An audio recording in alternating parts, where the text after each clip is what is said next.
안녕하십니까. 이거 올해 다이어리가 있고, 이거 탁상용하고 다이어리 있는데 필요하신 분은 가져가시면 되겠습니다. 먼저 필요하신 분이 가져가시면 됩니다. 색깔은 초록색.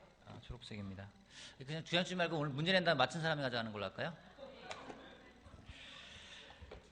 자, 오늘 지난주에 우리 케빈 메인 목사님이 설교해 주셔서 정말 감사하고 어제 잠깐 시간을 같이 보냈는데 몽골에 28일 날 출발해서 갔다가 지금은 분당교회 설교를 하고 있어요. 그래서 계속 돌아다니는데 어제 물어보니까 많이 피곤하다고 하고 그 12번 레슨을 준비하느라고 많이 피곤하다고 해서 그럼 제가 물었죠. 그럼 다 준비해 갖고 오냐 하니까 아니라고. 어떻게 다 준비해 갖고 오냐고. 그때 다를 수 있다고 얘기를 하는데 참 지난주에 우리 케빈 메이 목사님을 통해 가지고 정말 많은 감동적인 많은 말씀을 주셔서 정말 많이 배울 수 있었고 또 개인적으로도 많은 또 도전을 제가 스스로 가져갈 수 있는 그런 시간이어서 참 감사했습니다.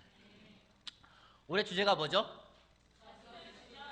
Just Jesus, 오직 예수. 그죠? 양쪽에 우리가 배너를 달아놨습니다. 그죠? 우리의 믿음의 창시자요 완성자이신 예수를 바라봅시다. 우리의 눈을 예수님에게 고정시키자라고 얘기를 하고 있어요. 믿음의 완성자이시고 창시자라고 얘기를 하고 있는데 예수님에게 우리의 눈을 고정시키고 오직 예수님만을 생각하고 예수님을 통해서 우리가 정말 더 예수님을 닮아갈 수 있는 그런 시간들이 이루어졌으면 좋겠다는 생각이 들어서 주중 예배를 무엇을 할까 지난해부터 좀 준비를 하다가 올해 우리가 예수님을 더 알 수 있는 그러한 주중 예배가 되었으면 좋겠다 그런 생각이 들었습니다. 그래서 예전에 나온 책인데 그 예수님과 함께한 사람들이라는 책이 있어요. DPI 책이기도 한데 그 책을 통해 가지고 좀 저도 새롭게 좀 배우는 부분도 있고 그래서 그런 책을 가지고 같이 나누도록 하겠습니다. 그래서 오늘은 예수님을 알자, 사람들과 만난 예수님을 통해서 알아가는 방법들입니다. 질문 하나 해보겠습니다. 여러분들이나 저 사람 알아 그런 사람 있죠? 저 사람 알아 라고 분명하게 말할 수 있는 사람 있죠? 네. 우리 최윤정 자매는 내가 남편 알아 라고 말할 수 있어요? 혹시 나는 이 사람 알아 라고 말할 수 있는 사람 누가 있을까요? 구자 형제 누구를 압니까? 아는 사람. 나 이 사람 알아 라고 말할 수 있는 사람이 누구예요? 네, 구자 형제. 저를 알아요? 대단합니다. 자, 우리 황종 경제는 나 저 사람 알아 라고 말할 수 있는 사람이 누구예요? 없어요. 옆에 김보성 자매 몰라요? 전혀. 김대하 형제는 알아, 나 저 사람 알아라고 말할 수 있는 사람이 누구예요? 혜란 자매, 나는 김혜란 자매를 알아라고 말할 수 있는 거죠? 대답이 말이 좀 달라지네요. 혹시 여러분 그런 적 있습니까? 나 저 사람 알아. 예를 들어서 뭐 구자 형제가 나 김호 목사라는 사람 알아. 그런데 어느 날 보니까 저 사람이 김호 목사였어? 전혀 내가 알지 못했던 다른 면을 볼 때가 있죠. 최윤정 자매가 나 광무선이라는 사람 알고 내 남편이야. 안다고 생각했는데 전혀 그렇지 않을 때가 있습니다. 제 아내가 가끔 이제 결혼 생활을 시작하는 사람들한테 이야기할 때가 있어요. 김호란 사람을 알아서 결혼을 했는데 신혼여행을 갔더니 딴 남자인 것 같더라. 당황스럽죠? 그렇죠? 우리가 예수님을 알아가는 것은 굉장히 중요합니다. 근데 우리가 예수님을 알고 있어 라고 생각하기 때문에 예수님의 진정한 모습을 놓치는 경우도 많이 있다 생각을 합니다. 우리에게 고정관념이 있죠. 저에게는 예수님 하면은 어릴 때부터 교회를 다녔기 때문에 어릴 때 저희 그 시골에 있는 교회였었어요. 안면에 있는 교회 가면은 거기 예배당에 들어가다 보면 앞에 큰 그림이 있어요. 큰 그림에 예수님이 이렇게 양떼들 사이에서 양 한 마리를 안고 지팡이를 짚고 그러니까 잘생긴 하얀색 피부에 서양 남자가 딱 이렇게 서 있는 모습. 그리고 예수님 보면 코도 오똑하고 머리도 길죠. 금발이고 그죠? 머리가 금발이에요. 딱 내려와서 인자하게 손을 탁 펴고 있는데 여기에 딱 못자국이 있는 그런 걸 본 적 있으십니까? 그래, 교회 다니시는 분들은 알 것 같아요. 근데 제가 예수님을 알고 있어라고 생각했는데 성경을 공부하면서 내가 알던 예수님이 이런 예수님이었어? 나 이런 분은 모르는 것 같았는데 라고 생각되던 적이 많이 있었습니다. 우리가 알고 있다고 생각하기 때문에 진정한 모습을 모를 수가 있습니다. 예수님 당시에도요, 예수님하고 같이 먹고 같이 자고 같이 여행을 하고 같이 많은 대화를 나눴던 사람 가운데서도 예수님에 대해서 잘 모르고 있는 사람이 있었습니다. 마태복음 16장 같이 볼게요. 마태복음 16장. 마태복음 16장 13절 말씀부터 보도록 하겠습니다. 13절 말씀부터. 예수께서 빌립보의 가이사랴 지방에 이르러서 제자들에게 물으셨다. 사람들이 인자를 누구라고 하느냐? 제자들이 대답하였다. 세례자 요한이라고 하는 사람들도 있고 엘리야라고 하는 사람들도 있고 예레미야나 예언자들 가운데 한 분이라고 하는 사람들도 있습니다. 예수께서 그들에게 물으셨다. 그러면 너희는 나를 누구라고 하느냐? 시몬 베드로가 16절입니다. 시몬 베드로가 대답하였다. 선생님은 살아계신 하나님의 아들 그리스도이십니다. 베드로가 당당하게 얘기합니다. 너희는 날 누구라 생각하느냐? 베드로가 당신은 살아계신 하나님의 아들 그리스도라고 분명하게 이야기했어요. 여러분, 베드로는 예수님에 대해서 정확히 알고 있었나요? 정확히 모르고 있었나요? 이 대답을 들으면요, 정확히 알고 있었어요. 그래서 17절에 예수님 말씀하십니다. 예수께서 그에게 말씀하셨다. 시몬 바요나야, 너는 복이 있다. 너에게 이것을 알려주신 분은 사람이 아니라 하늘에 계신 나의 아버지시다. 나도 너에게 말한다. 너는 베드로다. 나는 이 반석 위에다가 내 교회를 세우겠다. 죽음의 문들이 그것을 이기지 못할 것이다. 내가 너에게 하늘나라의 열쇠를 주겠다. 내가 무엇이든지 땅에서 매면 하늘에서 매일 것이요 땅에서 풀면 하늘에서도 풀릴 것이다. 그때 예수께서 제자들에게 엄명하시기를 자기가 그리스도라는 것을 아무에게도 말하지 말라고 하셨다.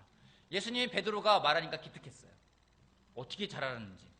그래서 이제는 시몬이라는 이름에다가 베드로야, 내가 그 반석에다가 나의 교회를 세우겠다라고 칭찬해 주시고 또 예언을 하십니다. 근데 어떤 일이 벌어지는지 21절. 그때부터 예수께서는 자기가 반드시 예루살렘으로 올라가야 하며 장로들과 대제사장들과 율법학자들에게 많은 고난을 받고 죽임을 당해야 하며 사흘째 되는 날에 살아나야 한다는 것을 제자들에게 밝히기 시작하셨다. 이에 베드로가 예수를 따로 붙들고 주님 안 됩니다. 절대로 이런 일이 주님께 일어나서는 안 됩니다 하고 말하면서 예수께 대들었다. 조금 전만 해도요, 예수에 대해서 알고 있는 것 같았어요. 근데 예수님이 자기가 어떤 일이 될지 이야기를 하니까 그때는 정말 예수님을 알고 있는 사람 맞아? 라고 할 정도로 엉뚱한 반응을 하게 됩니다. 처음 베드로의 대답을 보면은 베드로가 예수님을 제대로 알고 있다고 생각이 들지만 나중 그의 말을 들어보면은 예수님의 뜻을 전혀 이해하고 있지 못하는 것을 볼 수가 있습니다. 올해 주제가 오직 예수입니다. 저는 이 주제가 정말 마음에 들어요. 처음에 들을 때는 우리 오직 예수 그런 말 많이 하고 다녀가지고 왠지 종교적인 것 같다 했는데 정말 오직 예수, 예수님만을 생각하고 예수님만을 닮아가고 예수님만을 우리가 정말 전하겠다라는 것이 참 놀랍다는 생각이 들었습니다. 그것을 시작으로 해서 주중예배 때는 정말 예수님을 더욱더 알아가고 싶다는 생각이 들었습니다. 여러분, 누군가를 알고 싶을 때 여러분은 어떻게 하십니까? 시간을 보내요? 혹시 저를 알고 싶은 사람 있으십니까? 제 아내가 저를 알고 싶다고 하는군요. 누군가 알고 싶을 때 그 사람하고 같이 시간을 보내요. 그죠? 시간을 보내면서 그 사람과 대화를 나눠보면은 그 사람이 어떤 사람인지 알 수가 있습니다. 또 어떤 방법이 있나요? 자, 광무선 형제를 알고 싶어요. 어떻게 하면 광무선 형제를 알 수 있을까요? 광무선 형제랑 시간을 보내면 돼요. 또 어떤 방법이 있나요?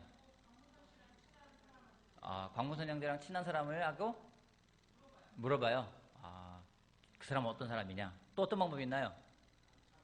관찰해요. 관찰해요. 가만히요. 그게 좋은 방법이. 또 어떤 방법이 있나요? 네, 일기장 훔쳐봐요.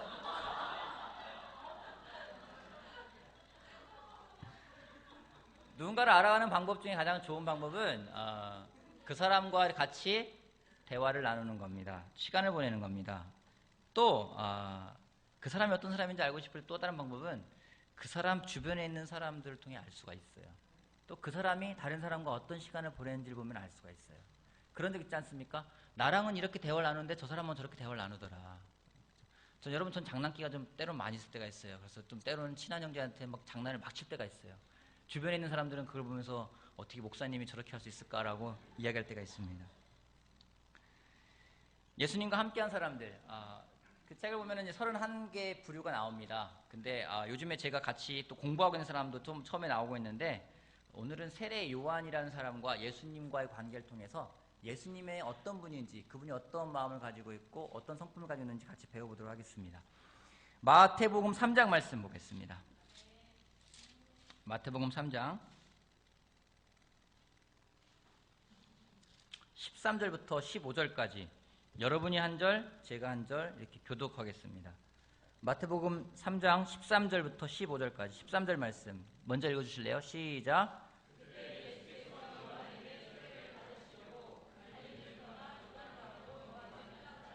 그러나 요한은 내가 선생님께 세례를 받아야 할 터인데 선생님께서 내게 오셨습니까? 하고 말하면서 말렸다.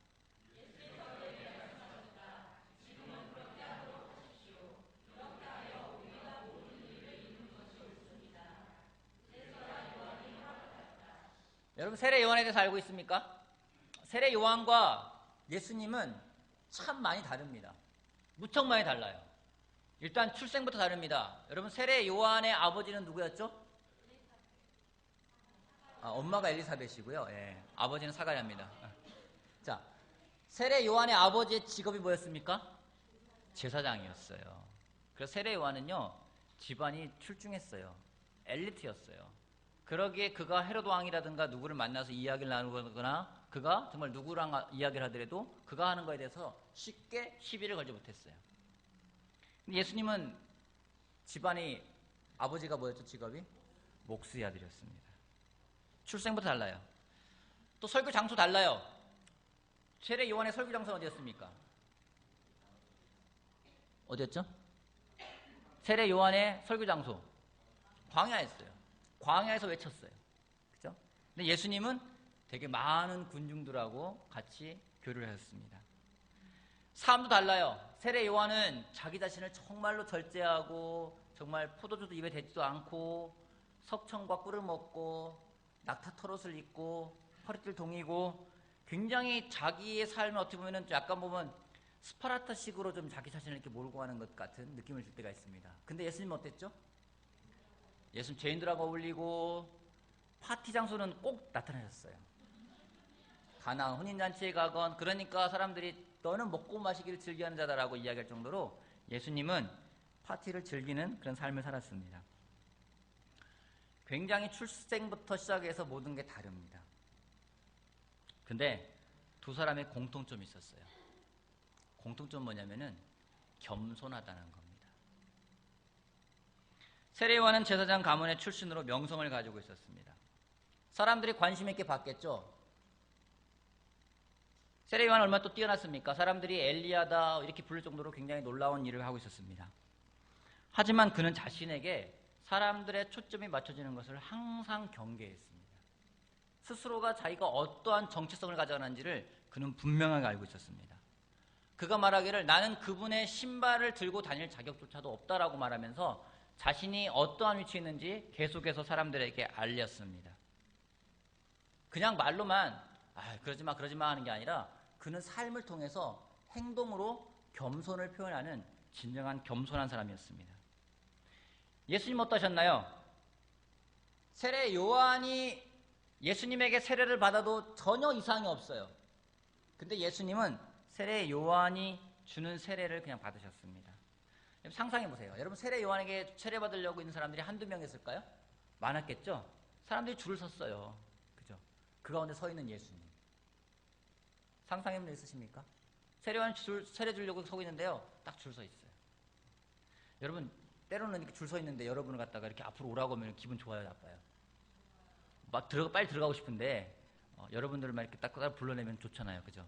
놀이기구를 타더라도요. 어디 가면 그런 게 있어요. 빨리 익스프레스라는 게 있어요. 돈 더 내면은 기다리지 않고 빨리빨리 통과시키는 그런 코스가 있어요. 굉장히 기분 좋을 수 있거든요. 근데 예수님은요 그냥 가만히 서가지고 자기 차례를 기다리십니다. 예수님 또한 겸손의 삶을 보여주셨습니다. 정말 다를 수 있고 정말 어울릴 수 없는 두 사람이었는데 두 사람을 하나로 묶어줄 수 있었던 것은 무엇인지 그것은 바로 겸손이었습니다. 요한복음 3장 보도록 할게요. 요한복음 3장. 요한복음 3장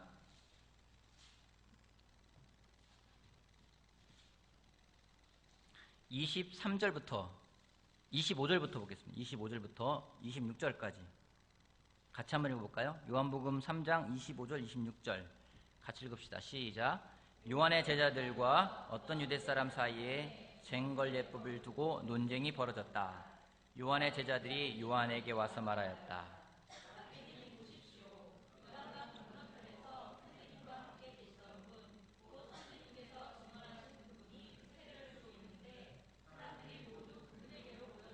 그렇죠. 요한의 제자들이 좀 기분이 어때요? 이거 느끼는 거 어때요? 아, 놀랍다 막 이거예요? 아니죠. 좀 뭔가 불평도 있고 원조는 난데 우리 선생님이 원조인데 왜 사람들이 절로 가지? 어떤 불평을 하고 불만을 이야기하고 있습니다. 여기에 대한 세례 요한의 반응은요. 27절부터 보면은요. 요한이 대답하였다. 하늘이 주시지 않으면 사람은 아무것도 받을 수가 없다. 너희야말로 내가 말한 바 나는 그리스도가 아니고 그분보다 앞서서 보내심을 받은 사람이다 한 말을 증언할 사람들이다. 신부를 차지하는 사람은 신랑이다. 신랑의 친구는 신랑이 오는 소리를 들으려고 서 있다가 신랑의 음성을 들으면 크게 기뻐한다. 나는 이런 기쁨으로 가득 차 있다. 그는 흥하여야 하고 나는 쇠하여야 한다. 여러분과 경쟁 관계 있는 사람 있습니까? 회사에서, 직장에서. 근데 그 사람이 막 잘 돼요. 막 승승장구해요. 근데 여러분이 그걸 보면서 정말 기쁘다. 정말 기쁘다. 옆에 있는 같이 동료한테 그 사람은 승진을 하고 난 승진 못했어요. 가가지고 정말 축하해. 네가 승진하다니 정말 내 기쁘다. 그런 말 쓴 사람 몇 명이나 될까요? 세례요한한테 그렇게 말하고 있어요. 그는 흥하여야 되고 나는 쇠해야 된다. 그가 더 나보다 더 많이 성장하고 나보다 더 훌륭한 일을 사람이 돼야 된다고 이야기를 하고 있습니다. 근데 이렇게 이야기를 하니까 예수님 또한 그런 말이 귀에 들었을까 안 들었을까요? 부담되지 않겠어요? 세례요한하고 경쟁하고 다는 것도 아닌데 세례요한이 그런 얘기를 들으니까 예수님이 하시는 반응이 있습니다. 4장 볼게요. 4장 1절. 요한보다 예수께서 더 많은 사람을 제자로 삼고 세례를 주신다는 소문이 바리새파 사람들의 귀에 들어간 것을 예수께서 하셨다. 사실은 예수께서 직접 세례를 주신 것이 아니라 그 제자들이 준 것이다. 예수께서는 유대를 떠나 다시 갈릴리로 가셨다. 예수님도요, 또 세례 요한을 배려하는 모습 볼 수가 있어요. 유대 지역을 떠나서 갈릴리로 가십니다. 여러분, 어떤 관계를 정말 그 사람과 내가 같은 마음으로 가져가고자 한다면은 우리한테 진짜 필요한 게 뭐냐면요, 그거는요, 겸손이에요. 부부간에도 마찬가지예요. 형제간에도 마찬가지예요. 자매간에도 마찬가지예요. 그 가운데 겸손함이 없으면은요, 그 관계는 하나가 될 수 없습니다. 때로는 아내가 남편을 시기해요. 남편이 아내를 시기해요. 여러분 상상이 되세요? 그런 일이 벌어지고 있어요. 왠지 막 아내가 잘 지내는 거하고 잘 못 지내면은요, 그거 갖고서는 막 투정 부리는 형제도 있어요. 나는 못 지내는데 너는 잘 지내냐. 어쩌면 예수님하고 세례 요한과 관계는 서로가 서로를 격려하고 서로가 서로를 섬기고 겸손한 마음을 보여줍니다. 사탄은 끊임없이 공격을 해요.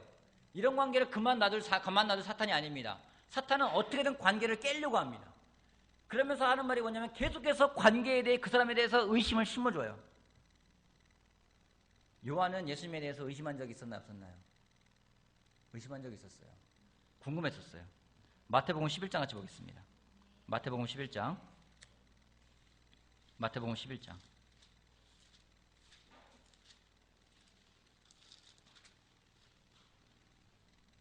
2절 말씀. 그런데 요한은 마태복음 11장 2절. 그런데 요한은 그리스도께서 하신 일들을 감옥에서 전해 듣고 자기의 제자들을 예수께 보내어 물어보게 하였다. 오실 그분이 당신이십니까? 그렇지 않으면 우리가 다른 분을 기다려야 합니까? 세례 요한이 의구심이 생겼어요. 예수란 사람이 정말 그분 맞나?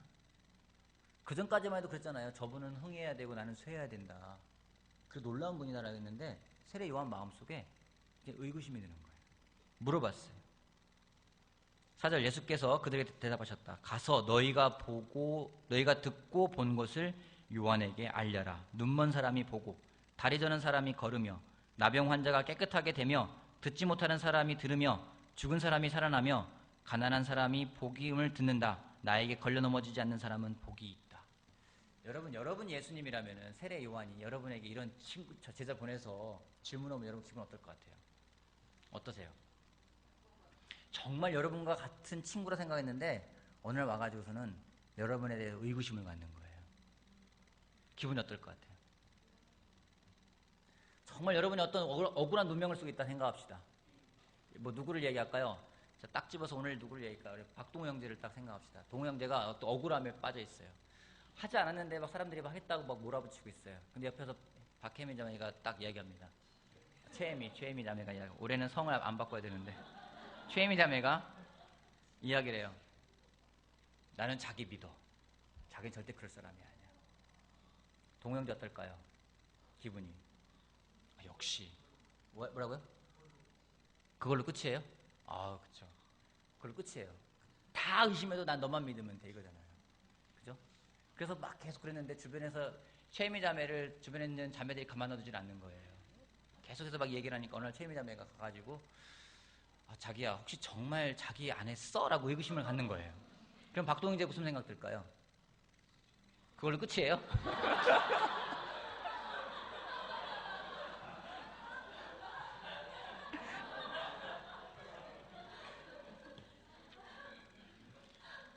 별로 기분이 안 좋을 수밖에 없어요. 그죠? 박동희 어떨 것 같아요, 그러면은? 무너질 것 같아요. 그죠? 아까 믿어주면 그걸로 끝이었고, 안 믿어줘도 그걸로 끝이고. 예수님에게 와서 물어보는 거예요. 세례요한이 그토록 당신이 나에게 세례를 주시라 될 분인데, 당신 하나님의 아들, 세상 지를 짊어지고 어린 양이시다. 제자들에게 따라가는 거에 대해서 뭐라 말 안 하고, 오히려 예수님을 처음 믿고 따라갔던 사람들은 요한의 제자였는데 요한이 옥에 갇혀서 가만히 생각하다 보니까 이제 의심이 생기는 것 같아요. 그래서 제자들을 보냈어요. 물어봤어요. 예수님이 대답을 잘 해주셨어요. 그런 다음에 예수님이 요한 걔도 참 믿음이 별로 없다 이렇게 말씀하시지 않았습니다.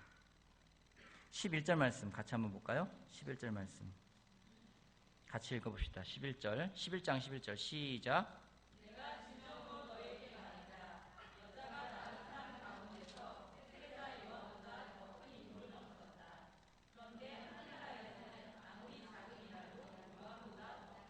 그렇죠. 여자에게 태어난 사람 중에서 세례 요한보다 더 큰 사람은 없다라고 이야기하고 있어요.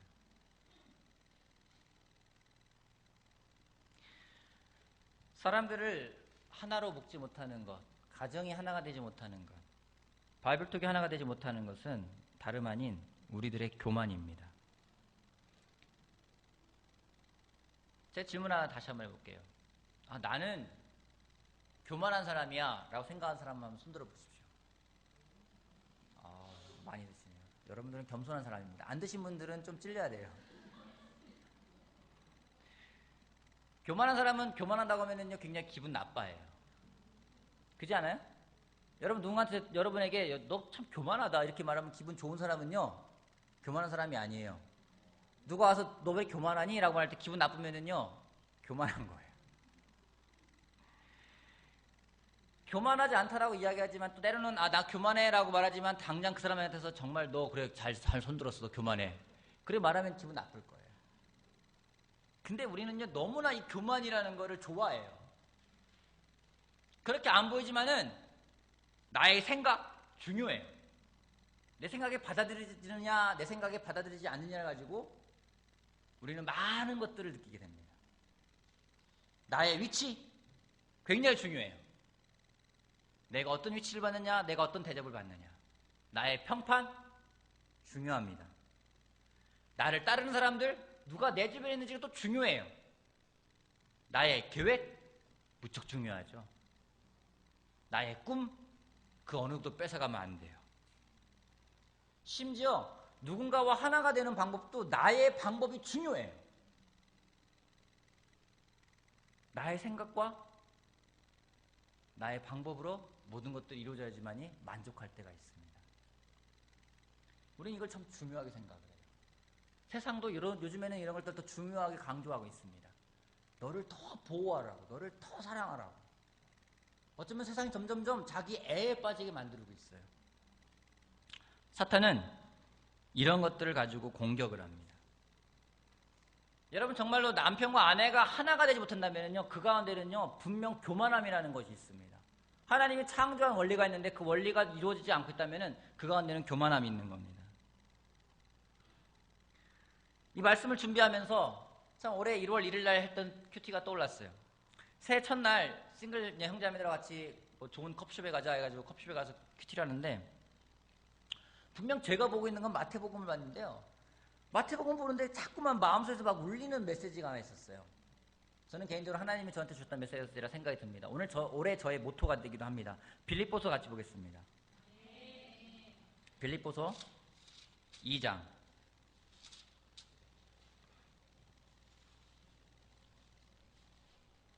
3절 말씀. 무슨 일을 하든지 경쟁심이나 허영으로 하지 말고 겸손한 마음으로 하고 자기보다 서로 남을 낮게 여기십시오. 이 가운데 마지막에 있는 자기보다 남을 낮게 여기라는 말씀이 제 마음속에서 계속 울리는 걸 느꼈어요. 나보다 남을 더 낮게 여기라. 나보다 남을 더 낮게 여기라. 그래서 이 말씀을 저의 모토로 잡았어요. 올해는 내가 예수님을 닮아서 예수님은 제자들 또한 예수님보다 더 위대한 사람이라고 생각을 하셨어요. 너희는 나보다 더 큰 일을 할 거라고 믿어주셨고, 제자들은 예수님보다 더 위대한 일을 했습니다. 예수님도 하지 못했던 3,000명을 세례주기도 하고 5,000명을 세례주기도 하고 그 놀라운 일들을 했습니다. 그래서 저도 결정했어요. 그래, 나보다 남을 더 나은 사람으로 여기자. 그가 나보다 나을 거야. 여러분, 이런 결정하자마자 사탄이 가만히 있질 않아요. 그날 딱 와가지고 저희 집에서 떡국을 끓여 먹고서는 이제 윷놀이를 하고 막 그러는데, 바로 거기서 말판 쓸 때부터 왜 말을 왜 그따위밖에 못 쓰니? 그걸 왜 이렇게 하면 되는 거 아니야? 벌써 그때부터 막 이제 막 많은 생각들이 들어오는 거예요. 그리고 왜 이렇게 생각을 했는데 그때부터 왜 남의 단점만 보이는지 막 계속 단점만 보이게 되는 것 같아요. 왜 저걸 저렇게 할까? 이렇게 하면 좋을 것 같은데 왜 저렇게 할까? 불과 결정한 게 얼마 되지도 않았는데 순간적으로 많은 생각들이 들어오는 거예요. 나보다 남을 더 나은 사람에게나 정말로 누가 그러더라고요. 너 남을 너보다 더 낮게 여기는 거 아니야?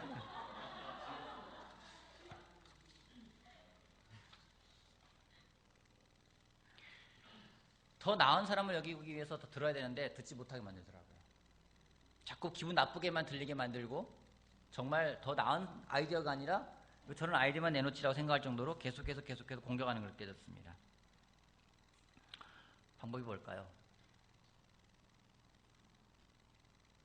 이겨내는 방법이 뭘까요? 기도밖에 없더라고요.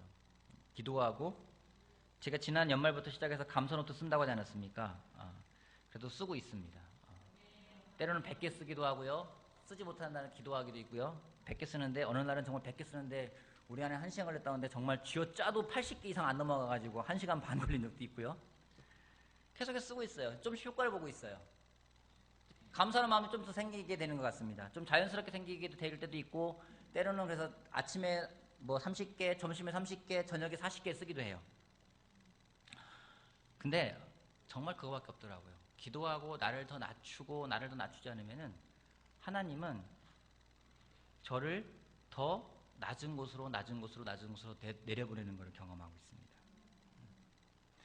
여러분, 내가 높아져야 된다는 생각하잖아요. 내가 높아지려고 하면은요, 하나님은 계속 낮추세요. 근데 하나님 앞에서 낮아지고 나면은 성경은 말하고 있습니다. 하나님이 그를 높이 쓰실 거라고 이야기를 하고 있어요. 올 한 해 우리가 예수님을 닮아가고자 합니다. 예수님은 이 땅에 오셔서 계속 낮아지고 그가 십자가에 달려 돌아가실 때까지 그가 하신 건 뭔지 계속 낮아지는 일이었었어요. 목수야들 태어났고 갈릴리에 어부들 만나서 또 낮아지고, 또 어느 가면요 정말 저주받은 사람이라고 말할 정도로 십자가에 달려 돌아갈 정도로 그는 마지막까지 낮아졌습니다.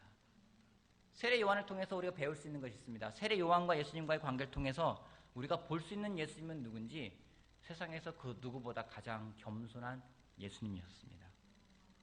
예수님은 하나님과 동등하지만은 자기를 하나님과 동등하게 여기지 않으셨습니다. 여러분 사이 주변에 경쟁자가 있습니까? 경쟁자 있으세요? 회사에서 경쟁자 있으세요? 있어요? 없어요? 없어요? 경쟁자 없어요? 여러분 주변에 경쟁자 없습니까? 없어요?